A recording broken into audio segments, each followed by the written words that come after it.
Welcome to episode 20 of TMA. I'm Matt Smith and I spent this week manually turning off the typing sound on my friends' phones, all without permission. How has your week been? Universal Music Group threatened to and then did pull all of its music from TikTok today following a breakdown in negotiations over royalties. The company wrote in an open letter that TikTok wanted to pay a fraction of the rate paid by other social media sites. Now, these deals are typically worth billions annually to music publishing companies, and Universal is the world's largest record label. Actually, I've been told that's not totally accurate, since UMG isn't a label per se, but a conglomerate of companies, including sub-labels. Sorry about that. TikTok creators have now lost access to songs from stars including Taylor Swift, Billie Eilish, The Weeknd, and Drake. Let's wait and see how TikTok users will cope without that back catalogue. Neuralink's brain implant has its first human test subject. Reportedly, the procedure was apparently successful, and according to Elon Musk, the individual is recovering well one day after surgery. Neuralink began recruiting human patients for its first clinical trial with humans last fall, searching for people who had quadriplegia due to a cervical spine cord injury or ALS. And successfully implanting this device into a patient would be a major milestone for the company. The goal now is to create a brain-computer interface, a BCI, that would allow people to control a computer cursor or a keyboard through their thoughts alone.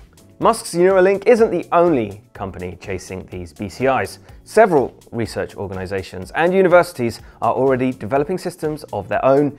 Even DARPA has their own project underway. So hopefully one day users may be able to use their thoughts to guide a mouse cursor over to that delete my account button on X.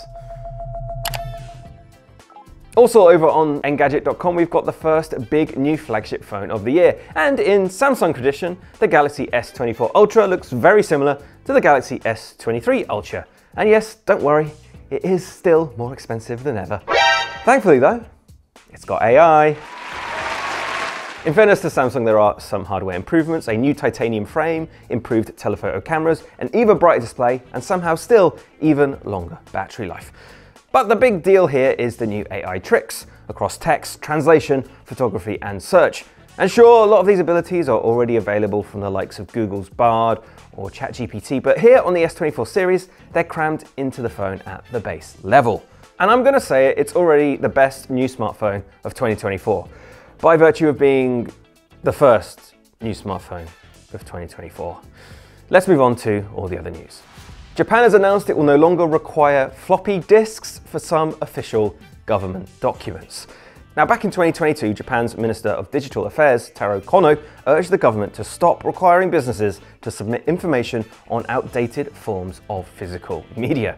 Now, the Ministry of Trade and Industry, METI, is one of the first to make the switch. After this calendar year, it will no longer require businesses to submit data on floppy disks under 34 ordinances, and the same goes for CD-ROMs as well. Yes, Kono's staff apparently identified some 1,900 government protocols across departments that still require floppy disks, CD-ROMs, and even at times mini disks.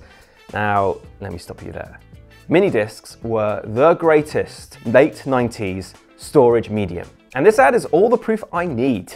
Sony mini disc, the future of tape. So this is Doom running on E. coli bacteria. Don't ask for the FPS, ask for the FPH. MIT biotech researcher Lauren Ren Ramlan managed to get gut bacteria to display the iconic computer game Doom. Obviously not the more recent remake. Now, it's not actually running the game per se, but it is running, barely, on the display inside a cell wall made entirely of E. coli bacteria. However, this is not playable. It takes 70 minutes for the bacteria to illuminate one frame of the game and another 8 hours to return to its starting state. Put together, that's pretty much 9 hours per frame. 9 HPF. Suddenly playing Overwatch on Switch doesn't sound so bad now, does it? And that was your morning after, and I am still Matt Smith. As always, if you like this kind of thing, make sure to like and subscribe to the Engadget channel, and make sure to check out a dedicated playlist of all the TMAs, all in a row, a show that one viewer described as a total waste of time. Thanks once again for watching, and I'll be back next week.